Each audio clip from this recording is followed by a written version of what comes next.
ആലപ്പുഴ വെൺമണി ഇല്ലത്തുമേപ്പുറത്ത് പ്രവർത്തിക്കുന്ന പ്രാഥമിക ആരോഗ്യ കേന്ദ്രത്തിൽ ദൈനംദിന പ്രവർത്തനത്തിന് പോലും വെള്ളമില്ല.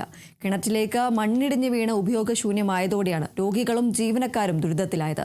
പഞ്ചായത്ത് എത്തിക്കുന്ന വെള്ളം ഉപയോഗിച്ചാണ് ആശുപത്രിയിലെ പ്രവർത്തനം നടക്കുന്നത്.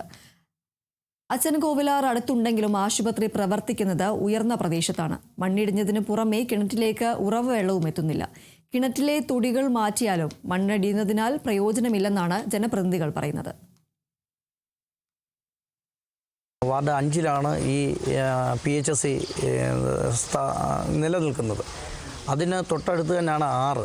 പക്ഷേ ഈ കിണറ്റിൽ വെള്ളം കുറച്ച് കാലങ്ങളായിട്ട് ഇപ്പോൾ ഇല്ലാത്തൊരവസ്ഥയാണ്. അത് ഭൂമിശാസ്ത്രപരമായ രീതിയിൽ എന്തെങ്കിലും പ്രശ്നമാണോ, അല്ലെങ്കിൽ മണ്ണ് ഇടിഞ്ഞ് വീണ് ഉറവുകൾ അടഞ്ഞാണോ? അപ്പോൾ ക്ലീനിങ് എല്ലാം നടത്തിയിട്ടും അത് വെള്ളം അതിനകത്ത് നിലനിൽക്കുന്നില്ല എന്നുള്ളതാണ് ഇതിൻ്റെ വസ്തുത.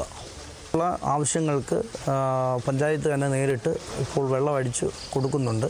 അമ്മയുടെ സ്നേഹം, പ്രകൃതിയുടെ നന്മയും നമ്മുടെ കുരുന്നുകളുടെ വളർച്ചയ്ക്കായി അസൽ ഏത്തയ്ക്കാപ്പൊടിയുടെ കരുത്തുമായി ഡോക്ടർ ഫുഡിന്റെ ന്യൂട്രി ബനാന പൗഡർ. തലമുറകളുടെ കരുത്തിന് ഡോക്ടർ ഫുഡ് ന്യൂട്രി.